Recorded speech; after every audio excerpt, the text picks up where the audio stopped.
तुम्ही जिल्हाधिकारी कार्यालयाच्या समोर आमरण उपोषण करताय, काय मागण्या आहेत आपल्या, काय सांगा? मी हरमूळची सरपंच आहे. तर माझी एवढीच मागणी आहे की बाबा आमच्या गावातला जो वेश्या व्यवसाय आहे, अवैध धंदे आहेत आणि MIDC मध्ये जे दूषित पाणी येतंय त्याचा आम्हाला खूप त्रास होतो गावच्या नागरिकांना. एवढंच नाही तर स्किनचे प्रॉब्लेम झालेत की 165 लोकांना, त्यामध्ये लहान मुलं देखील आले, महिला असतील. या बाबतीत आम्ही बऱ्याच वेळेस पत्रव्यवहारही केला. 2 वर्ष झाला मी पत्रव्यवहार करते, पण कोणीच काही प्रशासन काय करते हे माहित नाही. कोणीतरी गावात येणार, दारूबंदीसाठी आम्ही काहीतरी लेटर दिलं, येतात गावामध्ये, पैसे घेणार आणि ते शांत बसणार. आणि ते जे कोणी म्हणजे दारू म्हणजे अवैध धंदे जे करतात ते नंतर म्हणणार की हे सरपंचाने पत्रव्यवहार केला, काय होईल यांच्याच्याने, काहीच होत नाही, हे काय करतायत, हे असं बोलतायत. आणि एक मी महिला सरपंच आहे, जे मला लोकांनी जे निवडून दिले, मत दिलंय मला कशासाठी, तर की बाबा ही महिला सरपंच आहे, कुठंतरी दारूला आळा बसेल यासाठी, या विश्वासाने घेतले. आज मला 3 वर्ष झालं, आज काहीच होत नाही. माझ्या गावामध्ये दारूबंदी होत नाही, वेश्या व्यवसाय बंद होत नाही, हे दूषित पाणी बंद होत नाही. अक्षरशः कॅन्सर सारखे पेशंट आमच्या गावामध्ये आहेत. मग यासाठी काय करणार?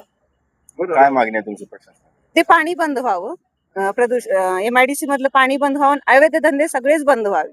जे की कुठली तरी बोगस, कुठल्या तरी शेजाऱ्याची बोगस सही करणार, आम्हाला परवानगी दिली शेजारच्यांनी म्हणणार, आणि ते ग्रामपंचायत मध्ये किंवा कुठेतरी बाहेर दाखवणार. हे असे खोटं काही चालणार नाही.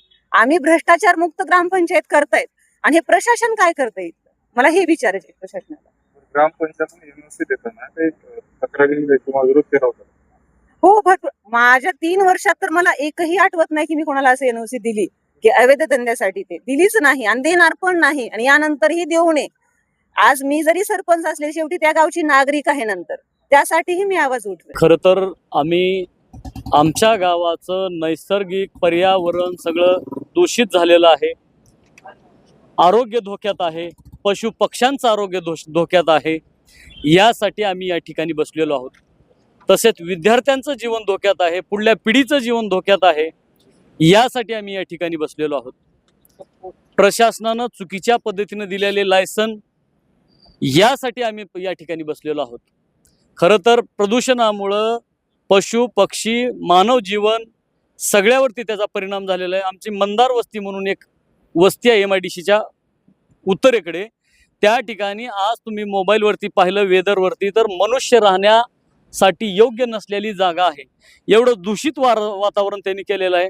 माझा प्रश्न आहे प्रदूषण महामंडळाला, एवढी वेळ वाईट येईपर्यंत तुम्ही केलं काय? आमच्या इथलं 1 किलोमीटर 2 किलोमीटर पर्यंतचं जमिनीतली माती आणि पाणी पूर्ण दूषित झालेलं आहे. त्या ठिकाणचं पाणी तुम्ही हात सुद्धा धुवू शकत नाही. तुमचे हात खाजायला सुरू होतील, तुम्हाला काही प्रॉब्लेम व्हायला सुरू होतील, स्किनचे प्रॉब्लेम होतील. आणि आमच्या इथं कॅन्सरचे पेशंट वाढलेले आहेत. त्यामुळं तर माझी प्रशासनाला विनंती आहे की चांगल्या पद्धतीनं नियोजन करून, काही नाले त्यांचे आहेत त्याचे चॅनलाइज करून, दुसऱ्या कंपन्यांचं पाणी त्याच्यामध्ये येऊ नये यासाठी चॅनलाइज करावे लागतील. तसेच वेश्या व्यवसाय मुख्य विषय आहे. बार्शी रोडवरती उड्डाणपूल उतरल्यानंतर उजव्या बाजूला बुधवार पेठ तयार झालेली आहे. सर्व काही सर्वांना दिसतंय, सगळ्यांना माहीत आहे, तरी सुद्धा मोठ्या प्रमाणात सुरू आहे. लोकाची नाही तर नाही, स्वतःची तर लाज ह्या प्रशासनाला वाटली पाहिजे. आपल्या परिवाराकडे बघूनच दुसऱ्याचा परिवार समजला पाहिजे, असं मला या ठिकाणी प्रशासनाबद्दल बोलायचंय. तसेच काही ठिकाणी चुकीच्या पद्धतीनं परवाने दिलेत. आम्ही ती माहितीच्या अधिकाराखाली त्यांच्या माहित्या मागवल्या, नीट त्यांच्याकडे परवाने नाहीत, बांधकाम परवाना नाही, NA नाही. ह्या सगळ्या चुकीच्या पद्धतीनं, आणि जे नियम पाहिजेत, नॉर्म्स पाहिजेत त्यामध्ये, की हायवेपासून किती अंतर पाहिजे, त्यांचं कुठल्या पद्धतीनं प्लॅन पाहिजे, ते कुठंच काही नाही त्यामध्ये. असं चुकीच्या पद्धतीने ते सगळं नील व्हायला पाहिजे. यासाठी आम्ही इथं बसलोय. एक तर हे सगळं बंद होईल, नसता आमचा प्राण जाईल, याच मुद्द्यावर आम्ही इथं बसलेलो आहोत. First and last